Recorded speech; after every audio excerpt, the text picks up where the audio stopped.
حال ہی میں ہم نے ابھی کل پرسوں دیکھا ہے کہ دن کے وقت دوپہریہ میں دھوپ نکلی ہوئی تھی اور پھر اچانک یہ ہوا کہ رات جیسا موسم ہو اور گھٹا ٹوپ رات کا اندھیرا.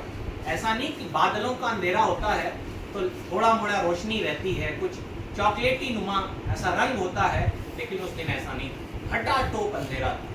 گویا اللہ اپنی قدرت سے اس طرف اشارہ فرماتا ہے کہ تم چاہو کہ دن ہی دن ہے, تمہاری عقل کہے گی دن ہے, اور اللہ جب چاہے گا اسے رات کر دے.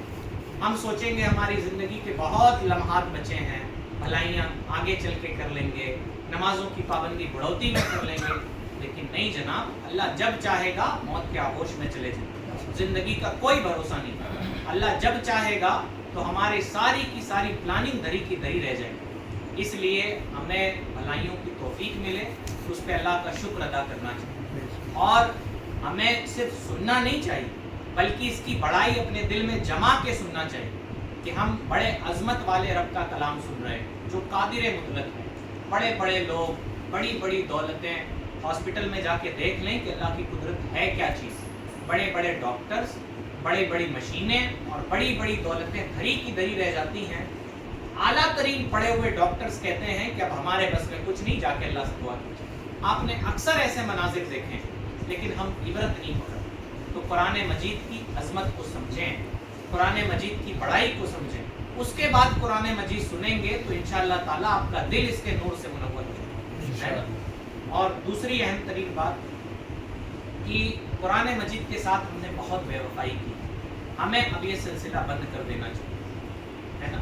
قرآن مجید کے ساتھ اتنی بے وفائی کی کہ ایسی مضبوط ترین کتاب جس کے بارے میں اقبال نے کہا ہے ای کتاب زندہ است, یہ زندہ کتاب ہے, اور جو قوم اس کتاب کو اپنے سینوں میں اتارتی ہے اللہ اس قوم کو بھی زندہ کر دیتا ہے. ایسی زندہ کتاب کے ساتھ ہم نے ایسی کمال کی بے وفائی کی ہے کہ ہمیں دیکھ کے بھی قرآن درست پڑھنا نہیں آتا. حقیقی بات ہے. بہت سارے لوگ آپ کو معاشرے میں, آپ تو نیک بھلے لوگ ہیں, بہت سارے لوگ, بہت سارے بچے, بوڑھے اور بڑے آپ کو ایسے ملیں گے ساری زندگیاں ہم نے گزار دی, موبائل چلانا سیکھ گئے, ہم نے دنیا کے تمام فیرے سیکھ گئے, لیکن ہم نے قرآن مجید نہیں سیکھا. تو جناب ہمیں سچے دل کے ساتھ اللہ کی بارگاہ میں توبہ کرنا چاہیے, اور جو قرآن درست پڑھ بھی لیتے ہیں پھر انہیں قرآن کے احکام سے کہاں مطلب ہے.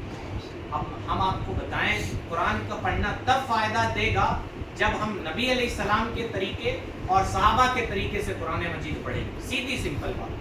نبی علیہ السلام کی حدیث پاک موجود ہے کہ نبی علیہ السلام نے فرمایا نجات وہ پائے گا جو میرے راستے پہ ہوگا اور میرے صحابہ کے راستے پہ. اب صحابہ اور نبی کیسے قرآن مجید پڑھتے پڑھاتے تھے کہ نبی علیہ السلام قرآن کا ایک سبق صحابہ کو دیتے, ایک سبق, مثلا 10 آیتوں سے زیادہ اس سبق میں کچھ نہیں ہوتا. یعنی ایسا نہیں کہ ایک دن میں ایک پارہ پڑھا دیا, پوری سورہ پڑھا دی, صرف 10 نبی علیہ السلام سبق نہیں دیتے, اور صحابہ پڑھ کے